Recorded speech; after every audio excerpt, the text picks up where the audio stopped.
ሰላም ጤና ይስጥልኝ። እንዴት ሰነበታችሁ? ሜይ 18 ቀን ይሄን መንቀርጸው የሚተላለፍበት ቀን ሌላ ሊሆን ይችላል። ሰኞ ሎንግ ዊኬንድ ነው። የቪክቶሪያ በርዝዴ ነው። ንግስት ቪክቶሪያ እቺ አሁን ባለፈው የሞተችው የነሱ አያታቸው ከቴዎድሮስ ላይ ናፒየርን ያሰደደችበት ነች እንደ ቪክቶሪያ የላከችበት ኦኬ ደብዳቤ ጽፉልኝ ደፈርሽኝ ሁሉ ያለ ደፈርሽኝ ያለ አይ ነው። በጣም ይገርማል። ቴዲ በጣም ቴዲ ስንል ቴዲ አፍሮ የሚመለከትም ታሪክ አለ። አባቱን የሚቀጥለው መጽሐፍ ላይ የአማረ ተግባሩ በየነ ዶክተር መጽሐፍ ላይ እሱን ነው ዛሬ በብዛት የምንሄድበት። ከዛ በፊት ግን ማስታወቂያ አለ። ሳልሳዊ ልደት ደርሶናል።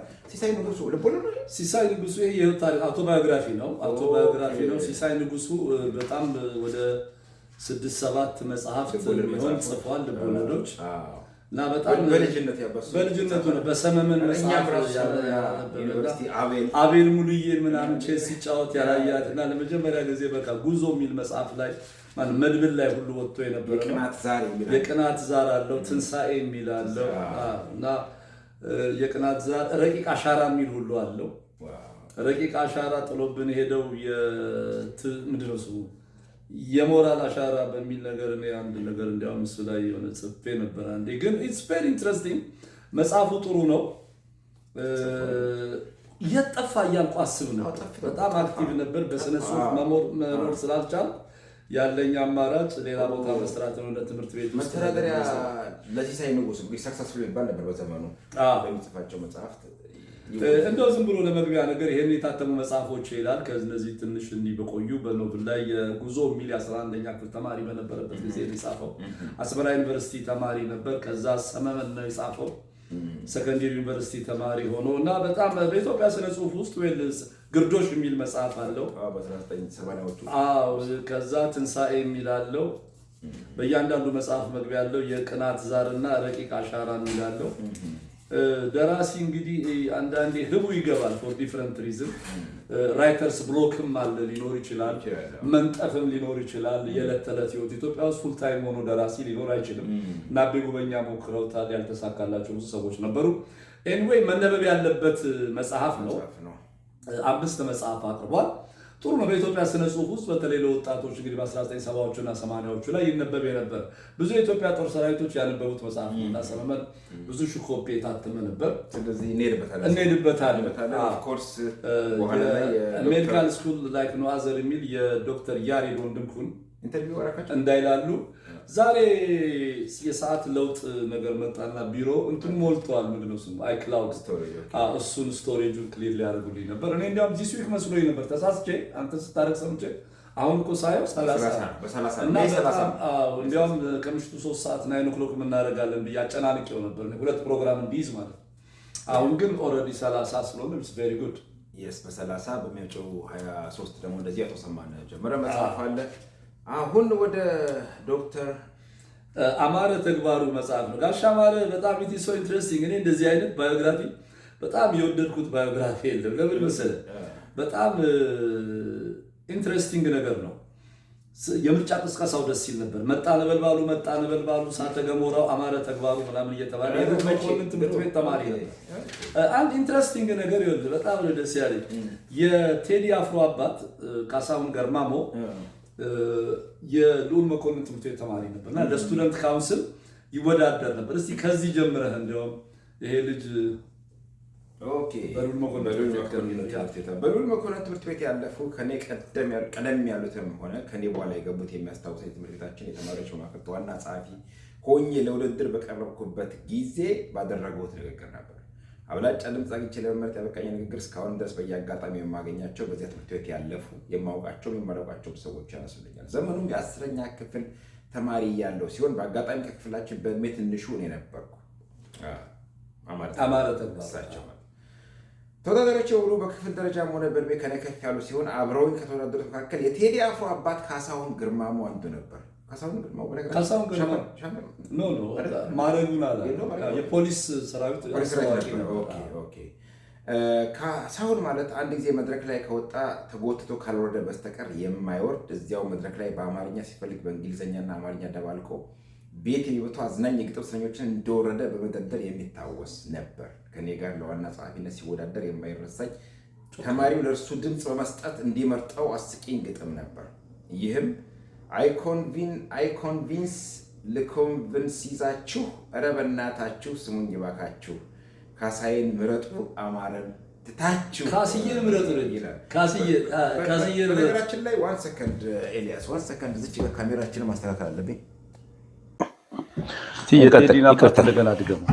እሺ ያው አንድ እንትን ብሏል ነው ተቀጥቷል። ግጥሟ ግን ልድገማት።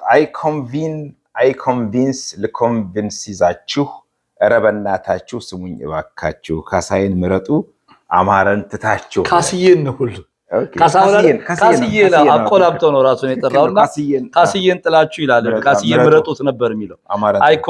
አይኮንቪንስ ልኮንቪንሳችሁ እባካችሁ በቃ ላሳምናችሁ በደንብ መኑልኝ ኧረ በእናታችሁ ስሙኝ እባካችሁ ካስዬን ምረጡ አማረን ትታችሁ ነው። ብዙ ጊዜ በጣም በሚገርም ደረጃ ካሳሁን ገርማሞን የሚያውቁ ሰዎች የቴዲ አፍሮን አባት ስለሱ የማስተዋወቂነት ችሎታ እንጂ በስቱደንት ሙቭመንት ውስጥ ፓርት ኦፍ ዘ ስቱደንት ሙቭመንት ውስጥ ኢማጂን በአማርኛም በእንግሊዘኛም አንዴ ማድረግ ከያዘ የማይለቅ እንጂ የንግግር ክህሎቱን የቋንቋ ብቃቱን ፖለቲካዊ ብስለቱን በዚህ ደረጃ ሲገለጽ አልሰማም። ግጥም እዛው ልክ እንደወረደ እና የነበረውን ነገር ተመልከት። ከሂውመረስ ሆኖ እንዳስተዋዋቂ ራሱን እያስተዋወቀ ነገር ነው ይዞ የመጣውና ስለዚህ ቴዲም ያባቱ ተጽዕኖ አለበት። አብሶሉትሊ ሄሪዲተሪ ነገሩን ታይዋለህ። አባትየው በእርግጥ ነፃ ነው። ቴዲ ሪዘርቭድ ቴሌቪዥን ወጥቶ ኢንተርቪው መስጠት ምናምን አይሆንም። ይሄ ሰውዬ ግን እዛ ጋር ወጥቶ ነው አማረን ተውት እያለ በግጥም ማለት ነው። እና የዛን ጊዜ እንግዲህ ሉል መኮንን ትምህርት ቤት፣ ተፈሪ መኮንን፣ ቀሃሴ፣ ኮከበ ጽባህ ምናምን ዳግማዊ ምኒልክ ከዛ ውስጥ የነበሩት የስቱደንት ካውንስል ልጆች ዩኒቨርሲቲ ሲገቡ በዛው የሚቀጥሉ ናቸው። በምን ጉዳይ እንግዲህ ከትምህርት ወደ ኋላ ርቆ እንዴት እንደመጣ ነው እኔ ገርሞኛል። ምክንያቱም ማናቸውም ስለሱ የሚያውቁት ፖሊስ ፕሮግራም ላይ ያሉ ሰዎች ብዙ አወሩ እናውቀዋለን የሚሉ አስተዋዋቂነቱን ነው። ታሜ ንካው ባንገትህ የሚል ከሂሩት በቀለ ጋር የሚዘፍራል ዘፈናል። ታሜ ንካው ባንገትህ አንተ ምን ቸገረ ግጥም ባይገጥም ምናምን የሚል ነገር ይሄ እንደ ጌጡ አየለ አይነት ነገር የለም ዩኒቨርስ የሆነ ነገር እና which is really good። ለምሳሌ ቴዲ አፍሮም ቢሆን አባቴ ስወድቅ ተነሳ ይለኛል፣ በርታ በራስ ቁም ይለኛልን ሲያወራ አባቱ በስቱደንት ሙቭመንት ውስጥ ካንዲዴት ሆኖ ነምል ብትፈልግ የመሬት ላራሹ አቀንቃኝ ስልጣን ለሰፊው ህዝብ ዳቦ ለተራበ እያለ ፖለቲካሊ አክቲቭ እንደነበረ እሱም ሲናገር አልሰማሁትም። ቢላ ያቆም ይችላል ነው ሊሰማ ይችላል ተብሎ ይታሰባል። ራይት እንዲህ አይነት መጽሐፎች በጊዜ ተጽፈው ቢሆን ኖሮ አሁን ለምሳሌ ላያቅ ይችላል እንዳልከው የአባቱን ታሪክ ላያቅ ይችላል። አጎት አክስቶቹ ግን ሊነግሩት ይችላሉ። የአባቱ ጓደኞች አሉ ሉል መኮንን የተማሩ ከነዚህ ጋር ስላለፈ which is very good። አንደኛ የሚያኮራ ነው። እሱ ጃ ያስተሰርያል እያለ ምናምን አባቱ ጸረ ጃ የነበረ ነገር መሆኑ ነው። ኢትስ ሶ ኢንትረስቲንግ። ሌላ አንድ ነገር ያስገረመኝ ነገር ጀንትልማን እዚህ ላይ በተደጋጋሚ እንደምናነሳው የኤዲቲንግ ችግር በጣም ብዙ አለ። እንግዲህ ያ የትምህርት ማቆም አድማ ብዙ ምድም ያልነበረውም በሚቀጥሉት ቀናት ተማሪዎች ወደ ትምህርት ገበታቸው መመለሳቸው አልቀረም። አነሳሽ የተባልነው ደግሞ አቶ መሰለ ምትኩና ዩኒት ሊደሩ ሚስተር ሀናዘን ቀረብን። ከቀረብነው መካከል እኔ ካሳሁን ገርማሞ፣ ጋሻው መንግስቱና አወቃ አጎናፍር ይታወሱኛል። ዋናው ለተማሪዎቹ በዚያ መልክ መተራመስና ግቢውን ጥሎ ለመውጣት ምክንያት የሆንኩት እኔ በሆንም እንደፈራሁት ከባድ ቅጣት አልገጠመኝም ይላል። መጣ ነበልባሉ እሳተ ገሞራው አማረ ተግባሩ ይላል። እና ይሄ አንድ ኢንትረስቲንግ ነገር ነው። ሌላ በጣም ያስገረመኝን እኔ እንትንም የሰጡት ሰው ይሄ ብለርብ የሚጽፉ ሰዎችም እንዴት ማየት እንዳለባቸው የሚያስፈልጋቸው አንድ ነገር አለ። በ62 ዓመተ ምህረት የ12ኛ ክፍል ተማሪ ነበርኩ ይላል። 62 በፈረንጆች ነው በኢትዮጵያ አቆጣጠር ማለት ነው። ከዛ የ12ኛ ክፍል ተማሪ ሆኜ እንትና የሞተለታ አብረን ወደ ሆስፒታል ሄድን ይላል። ጥላሁን ገሰሰ ወደ ዩኒቨርሲቲ ሄድን ይላል። ጥላሁን ግዛው በሞተ ጊዜ ማለት ነው። ከዛ በኋላ እንግዲህ ይሄ ሰውዬ በሁለተኛው ሳይድ ይመጣና ፓርቱን እንድታነበው ስለፈለኩ ነበር። ሌላ እስቲ እቺን ነገር አንብባት። ያኔ ፓርላማ ሰዎች እንዴት ከተማሪው ሩቅ እንዳልነበሩ ያቺን። ኦኬ እኔ በነበርኩበት ዘመን በጊዜው የህግ መምሪያ ምክር ቤት ተጫ አባል ሆነው ከቀረቡት ተወዳዳሪዎች መካከል የተከበሩ ፊታውራሪ አመዴ ለማን አስታውሳለሁ። እሳቸውን አስተዋዋቂ ሆኖ ንግግር ያደረገልን አቶ አቤ ጉበኛ ነበር። ያም ንግግሩ የህግና ፍትህ መዛባትን የተመለከተ ስርዓቱን የሚተችት እንደነበረው አስታውሳለሁ። ሰው ምርጫ ቅስቀሳ ላይ ማለት ነው። እነዚህ ሰዎች እየሄዱ ተማሪዎችን እያነጋገሩ ነበር። አቤ ጉበኛ እንግዲህ ያልወለድም የምልካም ሰይፈ ነበልባል ዘሳቤጅ ገርል ዲፊያንስ ዩኒቨርሲቲ ውስጥ ማለት መኮንን ትምህርት ቤት ሃይ ስኩል ሄደው ነው የምነግርህ። ምክንያቱም ፖለቲካሊ ስትመለከተው አንደኛ ያ ስርዓት ለቀቅ ያለ ስርዓት ነበረው ማለት ነው። ዛሬ ነፃነት ነበረው። ዛሬ የፓርላማ ተወካይ ለምሳሌ ትምህርት ቤት ሄዶ ሊሄድ አይችልም። አዲስ አበባ ትምህርት ቢሮ መፍቀድ አለበት። ትምህርት ሚኒስቴር ወዘተ ምንም ማይቻል ነው። አንቲንከብል። በዛ ላይ አቤ ጉበኛ እሳቸው አስተዋዋቂ ሆኖ ምክንያቱም የወከሉትን ህዝብ ከመርካቶ አካባቢ እንግዲህ ተመርጦ የሚሄዱ ከሆነ ተማሪዎችን አድሬስ ማድረግ ነበረባቸው እና ያኔ በአንዳንድ በኩል ፖለቲካሊ በጣም አፕሪሺየት የምታደርጋቸው ነገሮች ነበሩ። የሚገርም ነው። እስቲ እቺን አንብባትና የአዲስ አበባ ዩኒቨርሲቲ ማህበር ፕሬዚዳንት የነበረው ጥላሁን ግዛው በ1962 ዓ.ም ማለት 1969 ሲገደል እኔ የ12ኛ ክፍል ተማሪ ነበርኩ። ይህንን ግድያ እንደሰማን ከልዑል መኮንን ትምህርት ቤት ተማሪዎች መካከል ወደ 6 ኪሎ በመጉረፍ ግድያውን ከተቃወሙትና ከቀብሩ ስነ ስርዓት ላይ ለመገኘት ከተጓዙት አንዱ ነበርኩ። ከራሴም አልፌ በርካታ የትምህርት ቤታችን ተማሪዎች እንዲገኙ ቅስቀሳ በማድረግ ተሳትፌያለሁ። ከትምህርት ቤታችን ተነስቶ በ6 ኪሎ አድርጎ ወደ ዳግማዊ ምኒልክ ሆስፒታል የሚሄድ 11 ቁጥር አንበሳ አውቶቡስ ውስጥ በገፍ ተሳፈር። በ6 ኪሎ ዩኒቨርሲቲ ካምፓስ ተገኝተን ነበር። በጥላሁን ግዛው ላይ ግድያውን የፈጸመውን የመንግስት የስለላና ጸጥታ ተቋም በቀስቃሽ ንግግራቸው የሚያዙትን ከዛፍ ጥላ ስር ተቀምጠን ስናዳምጥ ተናገሮቹ ማን እንደሚባሉ የሚነግሩን ቀደም ብለው ከትምህርት ቤታችንና ከሰፈራችን መደበኛ ትምህርት ቤት ዩኒቨርሲቲ የገቡት የሰፈራችን ልጆችና ጓደኞቻችን ነበሩ። በዚህ ሁኔታ ያለን የጥላሁንን የቀብር ስነስርዓት ሰዓት ያለ መንግስት ጣልቃ ገብነት ለማስፈጸም ከፖሊስና የመንግስት ተወካዮች ጋር የተያዘው ድርድር እየተካሄደና እኛም ሰልፍ ገብተን አስከሬኑን አጅበን የምንሸኝ መስሎን ስንዘጋጅ በድንገት ያልጠበቅነው ሁኔታ ተከሰተ። የክቡር ዘበኛ የታጠቀ ሰራዊት ወደ ካምፓሱ ገብቶ የጥላሁንን አስከሬን ነጥቆ ለመውሰድ ተኩስ ሲከፍት ምን ያህል መሬት እንደቁና እንደሆነችብን አይረሳኝም። ከልዑል መኮንን ትምህርት ቤት የሄድነው እንደምንም በበደ ማርያም ለከፍተኛ ትምህርት ማዘጋጃ ትምህርት ቤት ጀርባ ወደ አፍንጮ በር በሚያስወጣው በር በኩል አድርገን ሸሽተን ከካምፓሱ እንደወጣን አንድ ድል 11 ቁጥር አንበሳ አውቶቡስ ማቆሚያው ላይ ደርሶ ሲቆም ገጠንና በዚያው ተሳፍረን ወደ ትምህርት ቤታችን ቅጥር ግቢ ተመለስን። ቴንክ ዩ ቬሪ ማች። ይሄ እንግዲህ 1962 ዓ.ም የጥላሁን ግዛውን ሞት አስመልክቶ የሰጠው አስተያየት ነው። አገን እዚህ ጋር ይመጣና እቺን ደግሞ አንብባት።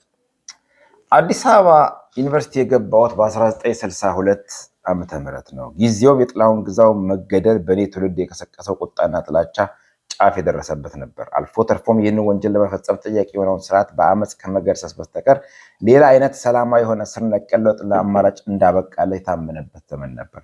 በዚያው የመጀመሪያ ዓመት ተማሪ ሆኜ በገባሁበት ዓመት በመንግስት ላይ አመፅ ለማስነሳት አሲራቸዋል ተብለው የታሰሩት እነ ዋለልኝ መኮንን፣ ጌታቸው ሻራው፣ ፈንታሁን ጥሩነህ፣ መለስ ተክሌና ሌሎችም በአስቸኳይ እንዲፈቱ የመጠየቁ ጉዳይ ቀዳሚ የትግል መቀስቀሻ አጀንዳ ነበር። ሉክ አሁን ቅድም በ62 ዓመተ ምህረት የልዑል መኮንን ትምህርት ቤት የ12ኛ ክፍል ተማሪ ሆኖ በሰልፍ በ11 ቁጥር አውቶቡስ ሄደናል። አሁን እንደገና ዘሴም ይር 1962 ዓመተ ምህረት ዩኒቨርሲቲ ገብቼ እያለ ተፈጠረ ይላል። ይሄ አሁን አየህ በጣም መሰረታዊ ስህተት ነው። ልክ ነው። የካላንደር ኮንቨርሽን ላይ ኢሹ መሰለኝ አንዳንዱ ኦቨርላፕ ያደርጋል። 92 መስከረም ለምሳሌ በኢትዮጵያ +7 ነው አይደለም የምታደርገው በፈረንጆቹ።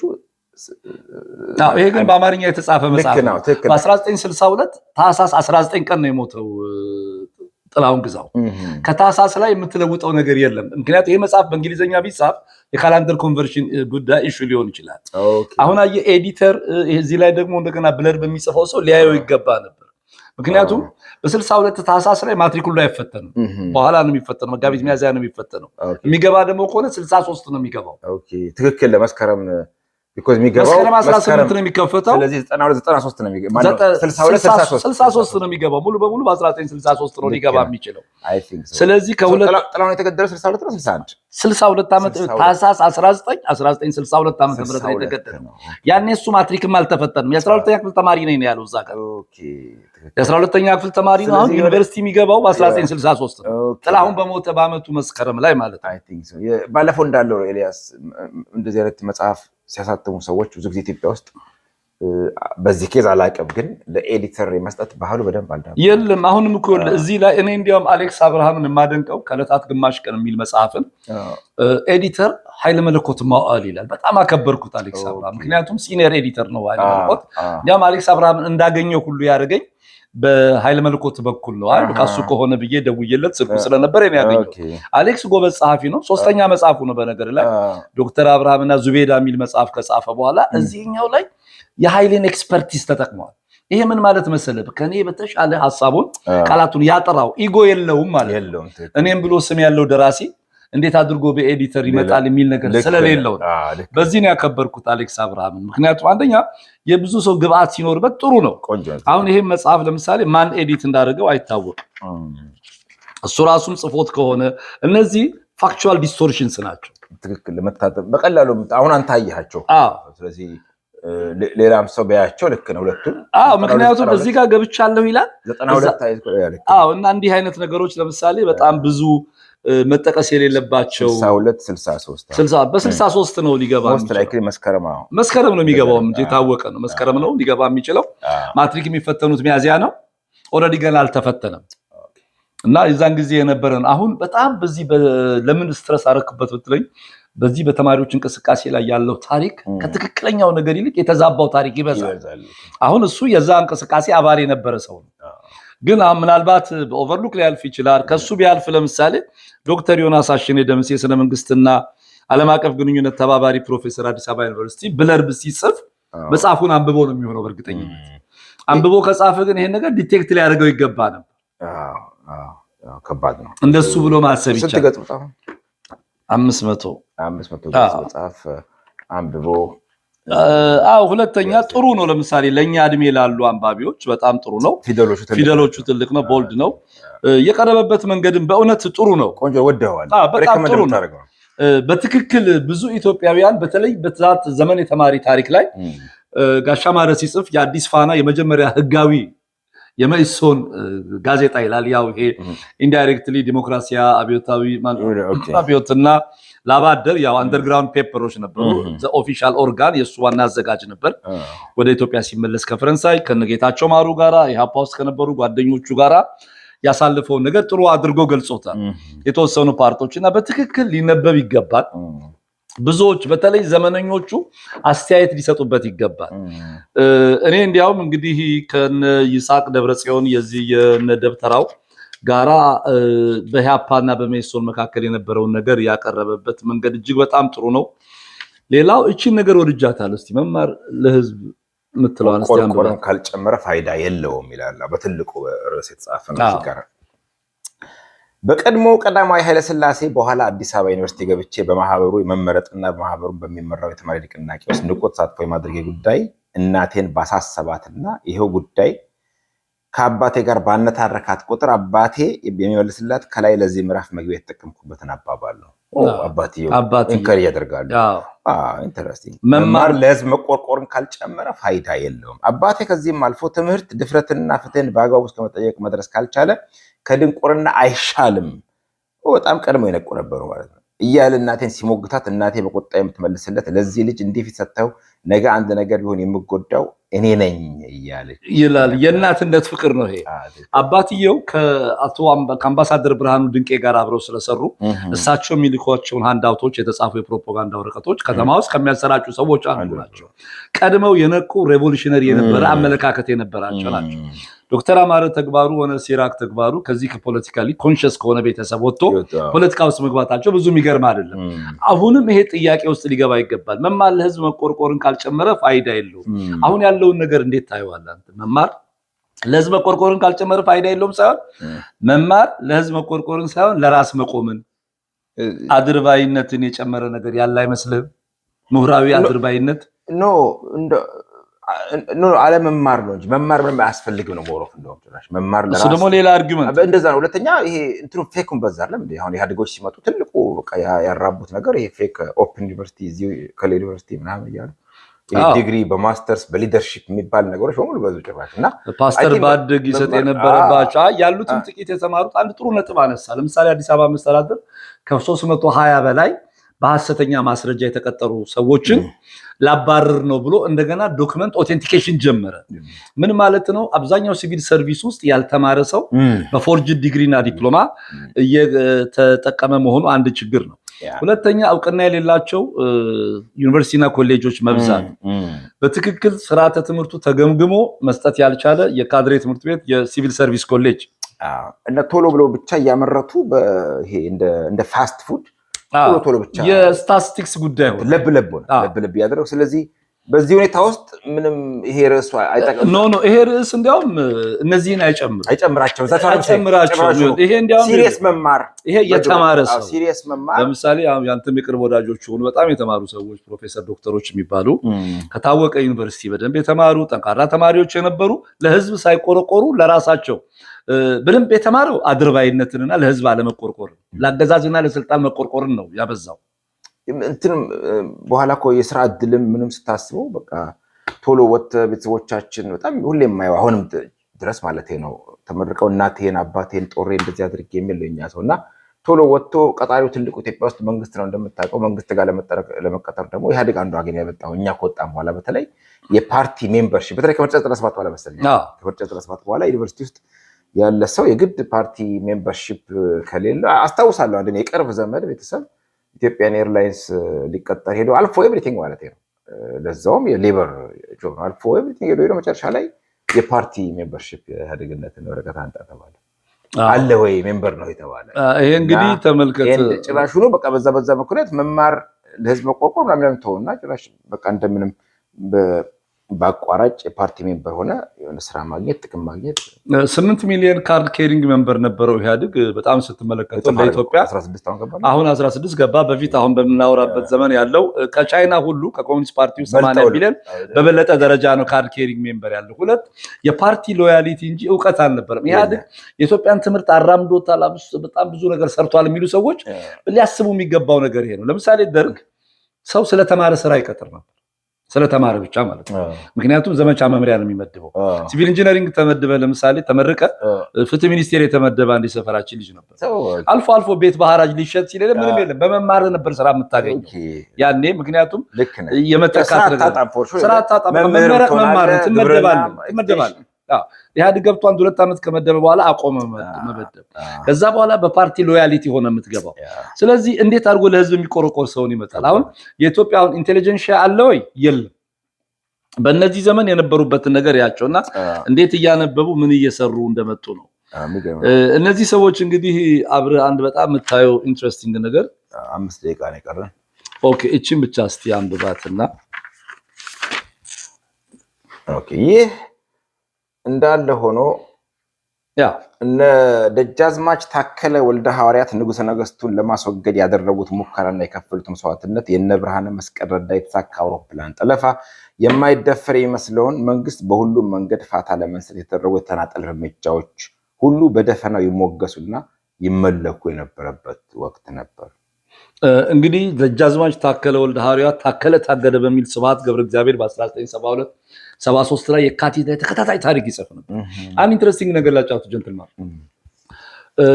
በግዞት ያስቀምጧቸውና ለጠንቋይ ሄደው ታከለን ለጃንሆይ ነግሯቸዋል። ጠንቋይ ታከለን ከገደልከው ስልጣን ላይ አትቆይም ይሏቸዋል።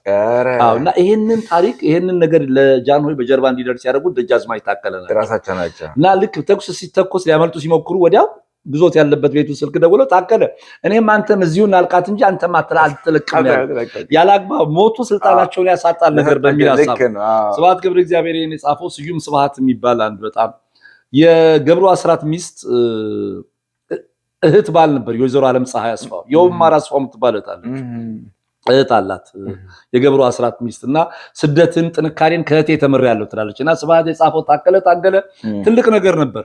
ከአዲስ አበባን ጥለው አይዘምቱም ሁሉ ወደ ለንደን አይሄዱም ሁሉ ብለው ነበር። የአዲስ አበባ ከተማ ከንቲባ ነበሩና ያኔ ይሄ የተማሪዎች እንቅስቃሴው የሰክሰስፉል የሆነው የአውሮፕላን ጠለፋ ያኔ ደግሞ ፋሽን ነው ጠለፋው ኮዝ ለማሳወቅ ትልቅ ነገር ነው ያለው። ኢህአፓና መኢሶን ላይ መተው አገር ውስጥ ከገባ ያለውን ሁኔታ በሚቀጥለው ሳምንት በደንብ ነገር አድርገን እንሄድበታለን። እስከዛ ከአዲስ አበቤነት እስከ ሉላዊነት ግለ ታሪክን በአማረ ተግባሩ አንብቡት። ጋሽ አማረ አንድ ትልቅ ኮንትሪቢዩሽን አምጥቷል። አዲስ አበባውያን ለኢትዮጵያ የትምህርት የመንግስት ስርዓት ለውጥ ያደረጉትን አስተዋጽኦ የአዲስ አበባ ዩኒቨርሲቲ የአዲስ አበባ ሃይ ስኩሎች የነበራቸውን አስተዋጽኦ ነው። ትንሽ ይጎደለም ብሎ ለምሳሌ ናዝሬት ገላውዲዮስ ትምህርት ቤት፣ ሐረር መድኃኔዓለም፣ ደሴ ወይዘሮ ስህን ትምህርት ቤት በዚህ በተማሪ እንቅስቃሴ ላይ ሲግኒፊካንት ኮንትሪቢዩሽን ነበራቸው። እነዚህ ገብተውበት ቢሆን ጥሩ ነበር እላለሁ እና በጣም አሪፍ ነው።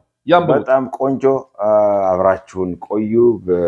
ከጥቂት ደቂቃ ረፍት በኋላ እንመለሳለን።